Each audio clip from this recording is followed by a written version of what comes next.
The vast majority of prison inmates will be returned to our neighborhoods at some point. And that's why programs to educate men and women behind bars hope to help. Now the Washington Department of Corrections has quietly banned nonprofits from sending books to prisoners, something that's been standard practice for decades. One of those nonprofits, Books to Prisoners, says they are extraordinarily disappointed in the policy change, having donated books since the 1970s. Our Hawk Hammer working for you tonight with the local branch's reaction and the reasoning from the DOC. Hawk? Aaron, for background, the organization, which has ties to Spokane, Portland, Olympia, and is headquartered in Seattle, has received upwards of 1,000 requests from inmates for books for around the country. They send them out around the country, but in their home state no longer.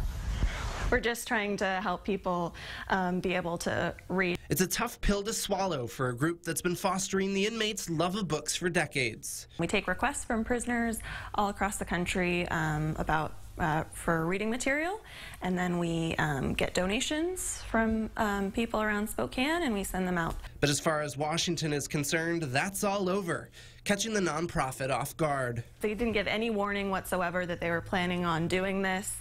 They just kind of sent out a notification after it had been done. The Washington Department of Corrections told KXLY today the decision to end book donations from nonprofits comes as they're working to reduce drugs and other contraband in its correctional facilities. They were not immediately able to give the number of nonprofit books that were found to have contraband, which includes weapons and drugs. Hannah Dean, who's volunteered at the Spokane Books to Prisoners for 2 years now, says they shouldn't be looking at them.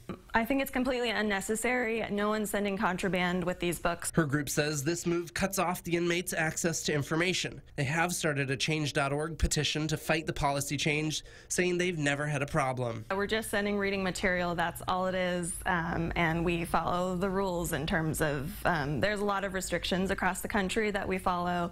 But the DOC says it is about limiting their access, not necessarily to information, but to inappropriate content like literature that promotes violence, has sexually explicit material, or books that put down groups of people as inferior.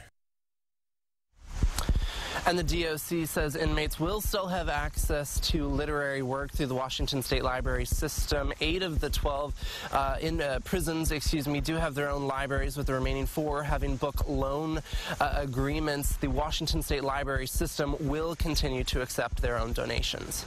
Reporting live, Hawk Hammer, KXLY 4 News. Thank you, Hawk.